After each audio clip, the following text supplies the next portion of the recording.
할렐루야. 우리 주님의 크신 은혜와 사랑이 오늘 이 밤에도 사랑하는 모든 여러분들과 함께 하시기를 주님의 이름으로 축원합니다.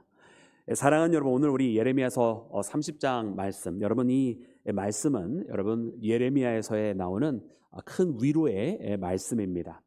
그래서 이 예레미야 선지자가 눈물의 선지자고, 또 이스라엘에 대해서 또 심판을 예언하고, 또 이스라엘에 하나님의 진노가 임할 것을 이야기하지만, 그러나 그 종국은 마지막은 패망이 아니라 바로 이 파멸과 같은 하나님의 심판이 끝이 아닌 도리어 그곳에서 새롭게 시작하는 새로운 시작, 새로운 소망, 바로 새 출발을 알리는 소망의 말씀인 것을 우리가 발견을 하게 됩니다.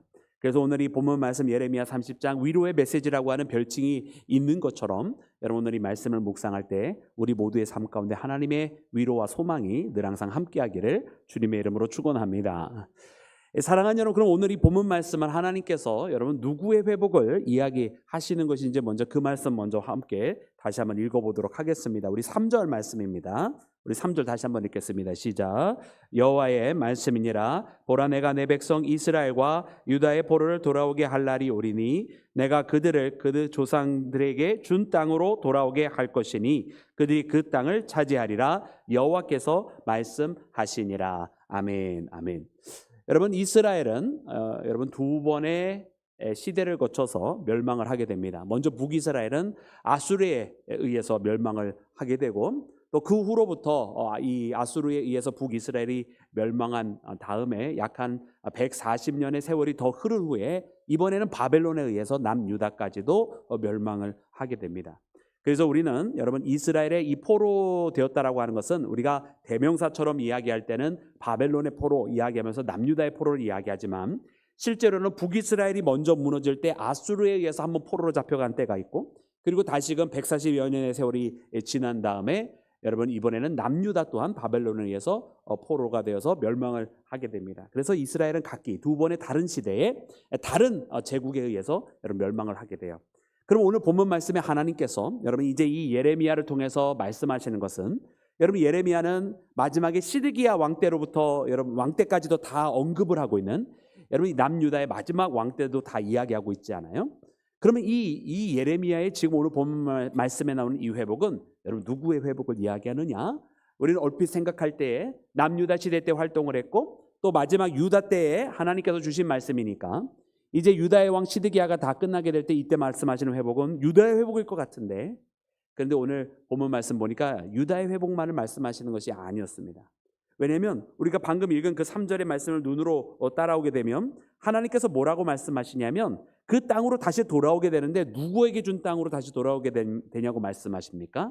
말씀해 보니까 너희 조상들에게 준 땅이라고 말씀하세요. 우리가 이전에 가지고 있었던 성경에는 너희 열조에게 준 땅이라고 기록이 되어져 있는데, 여러분 이 그들에게 있어서 조상은 누굽니까?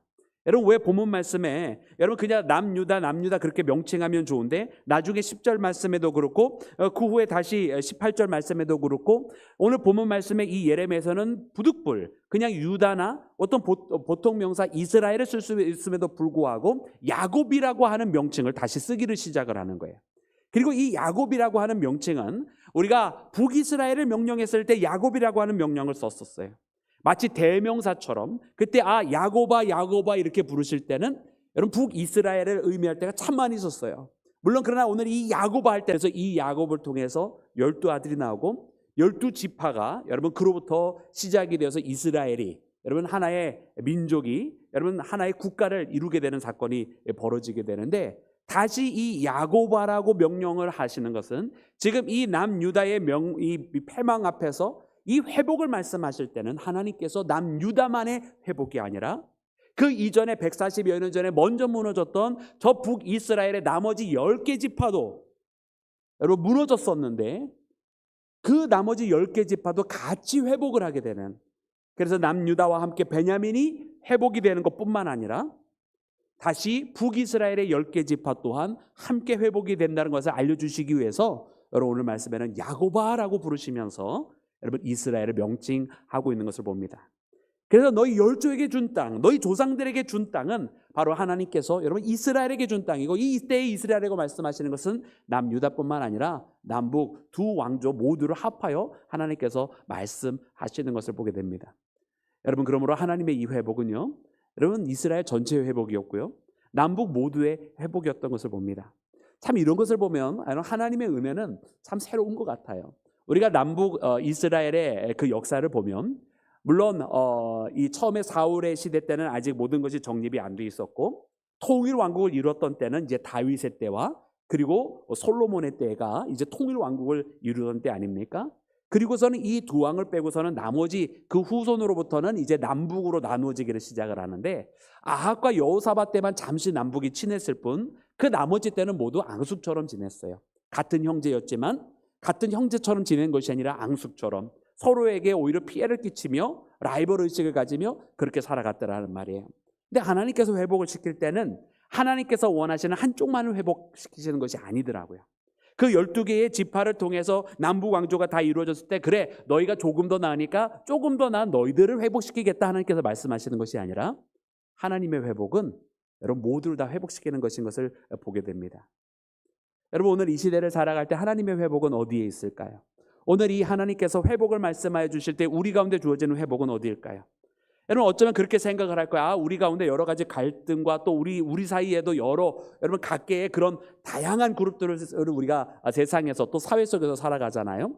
그럼 하나님의 회복은 누구라도 조금 더 열심히 한 그 사람에게만 주어지는 회복일 것이다 라고 생각을 한다면, 여러분 그것은 하나님의 마음을 조금 모르는 것 같아요.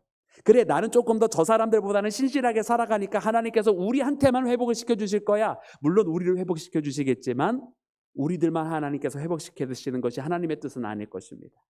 하나님의 진정한 뜻은요, 우리 모두를 다 회복시키시는 거예요. 누구는 조금 더 잘났을 수 있고 누구는 조금 더 못났을 수 있어요. 근데 조금 더 못났다고 해서 버리시는 하나님이 아니시라는 거예요. 누구는 아직도 여전히 방황하고 있을 수 있어요. 누구는 아직도 회개도 안 했는지도 모르겠어요. 근데 하나님의 마음은 지금 당장 가슴 아파하시고 계시지만 그들을 버리시는 것이 아니라, 하나님은 어떻게 해서든지 그들까지도 회복시키기를 원하시는 것을 여러분 우리가 깨달아야 할 줄로 믿습니다. 사실은 말입니다, 조금 더 낫고 조금 더 못하다라고 하는 이 차이가, 여러분 우리들 사이에는 그 차이가 참 잘 보여요. 그죠? 그런데 하나님께서 보실 때는 그 차이가 여러분 무슨 얼마나 큰 차이겠어요. 여러분, 우리가 어린아이들 보면은요, 어린아이들이 자기들끼리 서로 나이를 가지고 따져요. 그래서 나는 너랑 1살 차이가 나는 것 같아 그러는데, 봤더니만은 하나는 11월생이고 하나는 3월생이에요. 야, 너하고 나하고 뭐 해만 지나갔지 실제로는 5개월밖에 차이가 안 나? 막 그러면 서로 다퉈요. 여러분, 자기들끼리는 이게 엄청난 차이야. 아니야, 우리는 1년 차이야. 아니야, 우리는 5개월 차이야. 아웅다웅한단 말이에요. 그런데 할머니가 볼 때는 어땠을까요? 그 5개월 차이가 됐든 아니면 1년 차이가 됐든 그게 뭔 큰 차이라고 저러고 있나 아마 싶을 거예요. 마찬가지 아니겠어요? 여러분, 우리 가운데 마냥 그래 나는 조금 더 열심히 하고 잘난 것 같고 저 사람은 나보다 조금 더 못난 것 같고, 나는 그래도 물론 죄인이라고 고백을 하지만 저 사람보다는 조금은 더 깨끗해 보이는 것 같기도 하고, 근데 저 사람은 나보다 확실히 조금 더 죄를 더 많이 짓는 것처럼 보이는 거는 여러분 우리들만의 착각일 수 있어요. 하나님께서 보실 때는 우리 모두가 다 하나님의 은혜가 아니면 구원받을 수 없는 그런 하나님을 의지만 하는 존재예요. 나나 그들이나 다 똑같은 하나님의 사랑을 필요로 하는 존재인 것을 여러분 하나님 그렇게 바라보고 계시지 않을까요? 그렇기 때문에 만약 하나님께서 우리에게 만약 이 시간 회복을 주신다고 한다면, 그것은 물론 우리를 하나님 회복시키지만 우리들만의 회복이 아니라 여러분 우리를 포함한 우리 주변에 있는 모든 사람들의 회복, 아직도 심지어 그 가운데 아직까지도 방황하고 있는 모든 사람들까지도 주의 품으로 돌아오고 다시금 방황하던 그 길을 멈추고 하나님 앞으로 나아가는 그 발걸음으로 나아가는 여러분 그들 모두의 회복을 하나님께서 말씀하고 계시는 줄로 믿습니다. 그럼 오늘 말씀 가운데 하나님께서 이제 회복을 선포하여 주실 때에 남유다만의 회복이 아니라 너희 조상들에게라고 말씀하시면서 남북 모든 이스라엘을 포괄하여 주신 것처럼, 여러분 이 시대를 살아갈 때 우리가 하나님 앞에 우리만의 회복이 아닌 하나님께서 사랑하시는 모든 사람들의 회복을 함께 기도하는 우리 모두가 되기를 주님의 이름으로 축원합니다. 사랑하는 여러분, 두 번째로 오늘 말씀 가운데 보니까 여러분 하나님께서 이 구원을 이야기해 주실 때에 이 구원은 어떤 구원이냐, 여러분 그것을 특정 지어주고 계시는 것을 보아요. 하나님은 여러분 우리에게 구원의 하나님이시면 우리가 다 알고 있습니다. 그런데 성경마다 하나님께서 구원하시는 모습이 그 특색을 각기 다르게 그려줄 때가 있어요. 그리고 오늘 본문 말씀 특별히 이 예레미야서 30장에 나오는 하나님의 구원은 여러분 어떤 구원일까요? 우리 먼저 말씀을 보고 그 구원에 대해서 한번 이야기해 볼까요? 우리 먼저 함께 읽을 때 여러분 우리 6절과 7절 말씀 보겠습니다. 6절과 7절 말씀 우리 함께 읽겠습니다. 시작. 너희는 자식을 해산할 남자가 있는가 물어보라. 어찌하여 모든 남자가 해산하는 여자같이 손을 자기 허리에 대고 모든 얼굴이 겁에 질려 새팔에 쳤는가? 슬프다 그날이요 그와 같이 엄청난 날이 없으리라. 그날은 야곱의 환난의 때가 되미로다. 그러나 그가 환난에서 구하여 냄을 얻으리로다. 아멘. 여러분 여기서 하나님의 구원을 말씀해 주시죠. 근데 하나님께서 어떤 자를 지금 구원해 주고 계시는 거예요? 말씀해 보니까 6절 말씀에 여러분 조금 본문 말씀에 헷갈려요. 너희 가운데 이런 사람이 있나 한번 보래요. 어떤 사람이요? 자식을 해산하는 남자가 있나 봐라. 그리고 이 남자는 원어에 조금 더 우리가 부합을 하자면 그냥 남자가 아니라 용사를 말할 때 쓰는 남자라고 하는 표현이에요. 그러니까 조금 더 우리가 이 의미를 부여하자면 본문 말씀에 너희 가운데 해산하는 용사가 있는가 한번 보라 이런 뜻이에요. 여러분 그런 용사가 있습니까? 없습니까? 해산하는 남자가 있습니까? 없습니까? 잠깐만 답이 두 개였던 것 같은데 방금? 있어요? 없어요? 없죠. 그러면 여러분 해산하는 남자가 어디 있습니까? 그죠? 그런데 왜 이렇게 물어보죠? 말씀해 보니까 그런 사람들은 분명히 없는데 지금 여기 나오는 용사들의 모습은 어떤 모습이냐면 허리에다가 손을 대고선 겁에 질려서 새파랗게 져서 막 힘들어하는 모습이에요. 이 고통을 감내할 수 있어 아이고 이러고 있는 모습이라는 말이에요. 아니 분명히 너는 해산하는 게 아닌데 왜 그렇게 힘들어하며 왜 그렇게 고통스러워하며 그 허리를 얼싸고 마치 해산하는 여인처럼 그러고 있느냐는 거예요. 이게 지금 하나님께서 보시는 이스라엘의 모습이에요. 그래서 슬프다 그날이요 라고 하면서 이런 엄청난 날이 없다라는 거예요. 그러면 이 말씀은 어떤 뜻인가? 여러분 이스라엘이 당하고 있는 이 고난은 피할 수 없는 고난, 그 누구도 고쳐줄 수 없는 고난. 지금 이 해산하는 이 여인이 자기가 해산하는 그때가 언제일지 알지 모르고 그리고 이 해산의 고통을 피할 수가 없는 것처럼 지금 이스라엘이 당하는 이 고난은 그 누구가 와서 고쳐주지도 또 이 시기를 앞당기거나 땡기지도 못하고 그냥 이거는 당할 수밖에 없는 고난 가운데 있는 이스라엘을 말씀해 주시는 겁니다. 여러분 그 누구도 낫게 해줄 수 없는 고난. 그런데 이 고난을 하나님께서 어떻게 하시느냐? 그럼에도 불구하고 그 누구도 못 고쳐주고 그 누구도 바꿀 수 없는 이 고난을 하나님께서 그곳으로부터 건져내시고 구원을 내시겠다 말씀하시는 거예요. 그리고 이 말씀은 다시 한번 반복이 됩니다. 우리 본문 말씀 12절과 13절 말씀 우리 14절까지 함께 읽도록 하겠습니다. 시작. 여호와께서 이와 같이 말씀하시니라. 네 상처는 고칠 수 없고 네 부상은 중하도다. 네 송사를 처리할 재판관이 없고 네 상처에는 약도 없고 처방도 없도다. 너를 사랑하던 자가 너를 다 잊고 찾지 아니하니 이는 네 악행이 많고 네 죄가 많기 때문에 나는 네 원수가 당할 고난을 내가 받게 하며 잔인한 징계를 내렸도다. 아멘. 여러분 이스라엘의 고통이 아까 이 말씀은 그 해산하는 고통과 같은 남자의 모습을 그려주고 있는 거예요. 나을 수 없는 고칠 수 없는 그 모습을 이번에 아주 직접적으로 말씀해 주고 계십니다. 근데 이 고통은 왜 생겼느냐? 15절 말씀해 보니까 이것은 하나님께서 주신 고통이기 때문에 다른 데 가서 물을 필요가 없다라고 하는 거예요. 그런데 이와 같은 고통이 그래서 고칠 수 없고 나을 수 없고 그 누구도 해결해 줄 수 없는 고통이었지만 그러나 어떻게 됩니까? 마지막 17절 말씀 보니까 이렇게 기록이 되어 있습니다. 우리 함께 읽겠습니다. 시작. 여호와의 말씀이니라. 그들이 쫓겨난 자라 하매 시온을 찾는 자가 없은즉 내가 너의 상처로부터 새살이 돋아나게 하여 너를 고쳐주리라. 아멘. 할렐루야.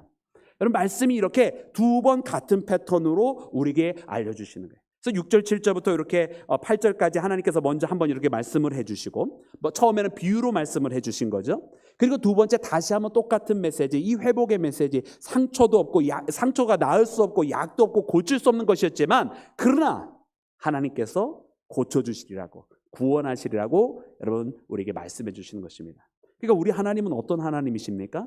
우리 하나님은 어떤 구원을 베풀어 주시는 하나님이세요? 고칠 수 없는 것도 고쳐주시고 나을 수 없는 그 상처도 낫게 하시는 하나님이심을, 여러분 그런 구원의 하나님이심을 깨닫는 우리 모두가 되기를 주의 이름으로 축원합니다. 그러니까 우리 하나님의 구원은요, 우리가 생각할 수 없는 때에 일어나는 거예요. 그리고 우리 하나님의 구원은 그러므로 여러분 우리가 전혀 기대할 수 없는 가운데, 정말 내가 바랄 수 없는 가운데에 나타나는 것이 바로 하나님의 구원입니다. 우리가 이번 부흥회 때도 첫 번째 메시지, 아직 끝난 것이 아니라고 말씀을 해주시면서 지금부터 이제 다시 시작이라고 하는 메시지로 마무리가 되었는데, 정말 모든 것이 다 끝났다고 생각하는 그때, 여러분 사실은 그때가 바로 하나님의 구원이 나타나는 때라는 거예요. 모두가 다 이제는 절망적이고 다 포기해야 된다고 생각했던 그때, 여러분 그때가 바로 하나님께서 우리에게 그분의 치유하심을, 그분의 회복을 선포해 주시는 시간이 바로 그때라고 하는 것을 여러분 우리가 깨달아야 할 줄로 믿습니다. 사랑하는 여러분, 하나님의 손길은 바로 그런 것 같아요. 우리가 이 사도행전의 유라굴로의 그 상황을 봐도 여러분 사람들이 희망을 다 잃어버리잖아요. 여러분 사람이 희망을 다 잃어버립니다. 거기서 며칠씩 거기 있으면서 살 소망을 다 잃어버렸다라고 되어 있어요. 여러분 그러니까 그들이 어떻게 되느냐? 여러분 그러니까 그들이 포로 중에 한 명이고 로마로 호송되어 가고 있었던 죄인 중에 한 명이었던 바울의 목소리를 듣기를 시작을 하는 거예요. 근데 그 이전에는 어떻게 했죠? 그 이전에는요, 거기에 선주나 뱃사람들이나 거기에는 로마 병사들이요, 바울이 야 우리가 여기서 지나가지 말자, 여기서 가다가는 큰 풍랑을 만날 수 있으니 여기서 우리가 겨울을 나고 지나가자 했을 때 그들은 그때는 어떻게 했습니까? 자기네들이 더 백기를 잘 아는 사람들이니까 바울의 이야기를 무시하고 그냥 갔다란 말이에요. 근데 정작 바울의 이야기를 무시하고 그렇게 갈 수 있었던 이유야 충분했겠죠. 자기네들은 뱃사람이고 평생 배 위에 살았던 사람들이고 자기네들 더 잘 안다고 생각을 했겠죠. 근데 정작 그 풍랑을 만나고 모든 소망이 다 끊어지니까 그때는 오히려 바울의 이야기를 듣습니다. 바울이 일어나서 주께서 내게 말씀하여 주시기를 여기 있는 사람, 이 배가 다 부서지더라도 여기 있는 사람 한 명도 다치지 않고 내게 말씀하신 그곳까지 이르게 하실 것이라고 하는 이 이야기를 여러분 그들에게 선포할 때 여러분 그들이 그 말을 듣습니다. 그리고 바울이 거기에서 음식을 떼어주며 먹고 힘내라 할 때 그 바울로부터 그걸 받는 거예요. 그래서는 나중에 좀 가다가 거기에서 몇몇 뱃사람들이 도망가려고 할 때 저들을 잡으라고 저거를 허락했다가는 우리가 다 무너지게 된다고 했을 때 여러분 그때 이 로마 병사들이 여러분 바울의 이야기를 듣습니다. 여러분 이상하지 않아요? 죄인의 말을 병사들이 듣고 딱 움직이기 시작하잖아요. 그런 놀라운 사건이 벌어져요. 언제? 자기들의 모든 것이 다 끊어졌다고 생각했던 그때. 그러니까 하나님의 역사는 바로 그런 때 일어나더라라는 것입니다.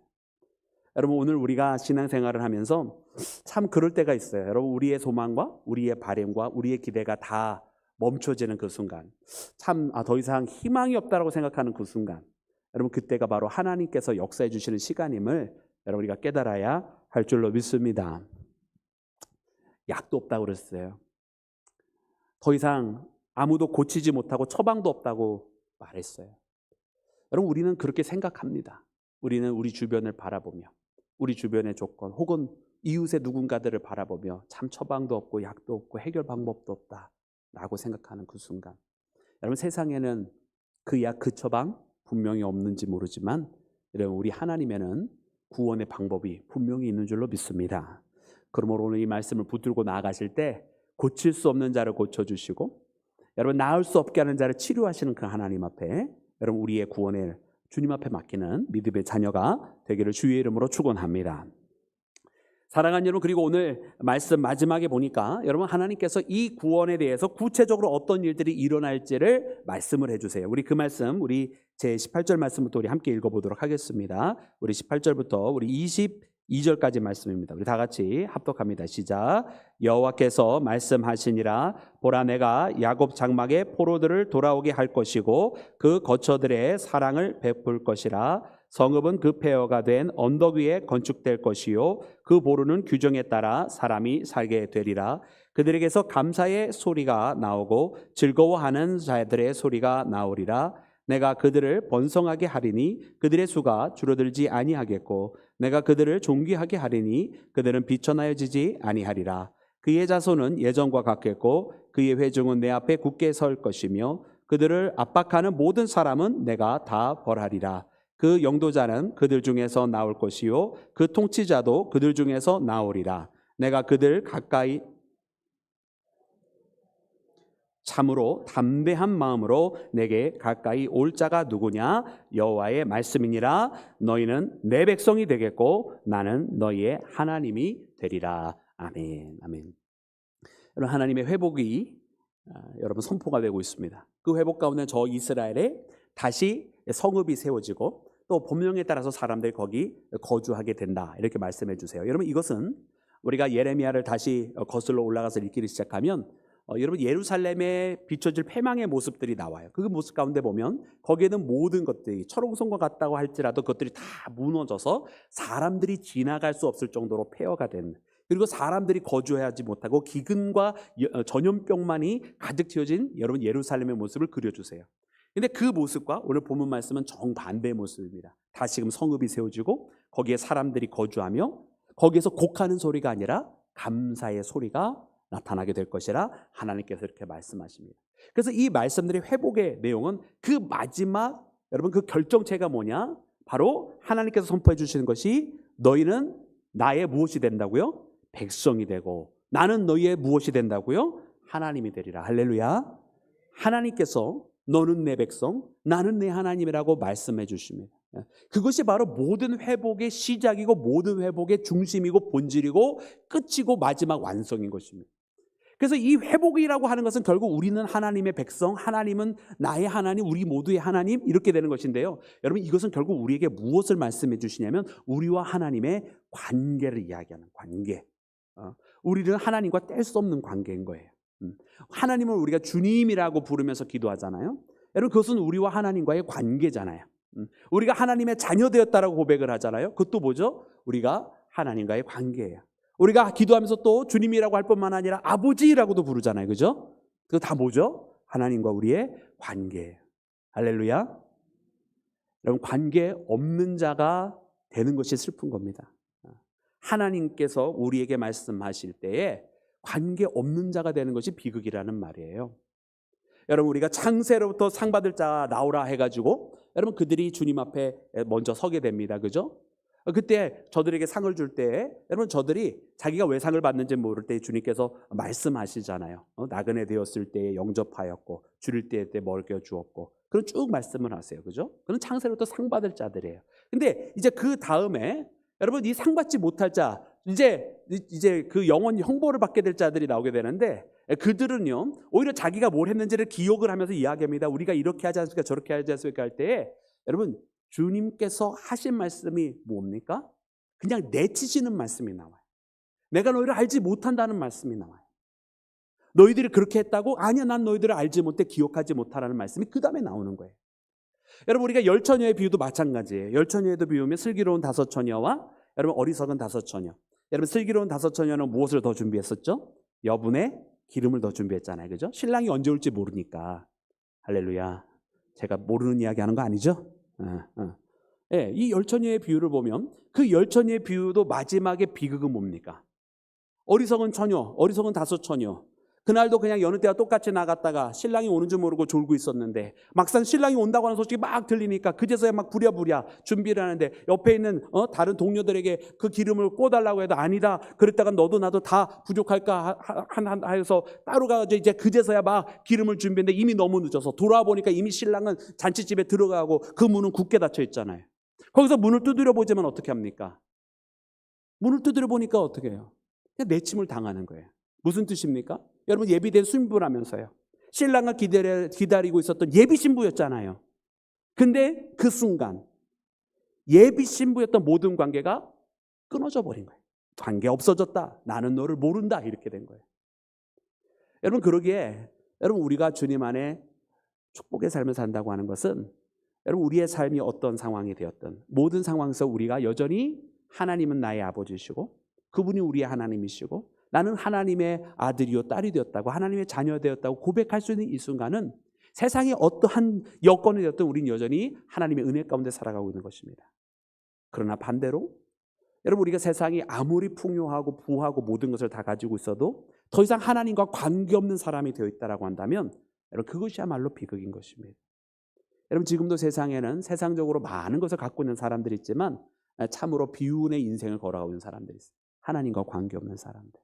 그들은 이 짧은 인생 속에서 남부로 할 만한 길을 걸어가고 있는지 모르지만 이 짧은 장막에 누구나 다 이 세상은 한 번 태어나면 한 번 죽도록 하나님께서 만들어 놓으셨는데 그때가 되었을 때 얼마나 슬퍼하게 될까? 얼마나 괴로워하게 될까라는 생각이 들어요. 그러므로 사랑하는 여러분, 오늘 이 말씀 가운데 회복도 어디 있습니까? 너희는 내 백성, 나는 내 하나님이라고 말씀하시면서 여러분 관계의 회복이 이루어지는 것을 봅니다.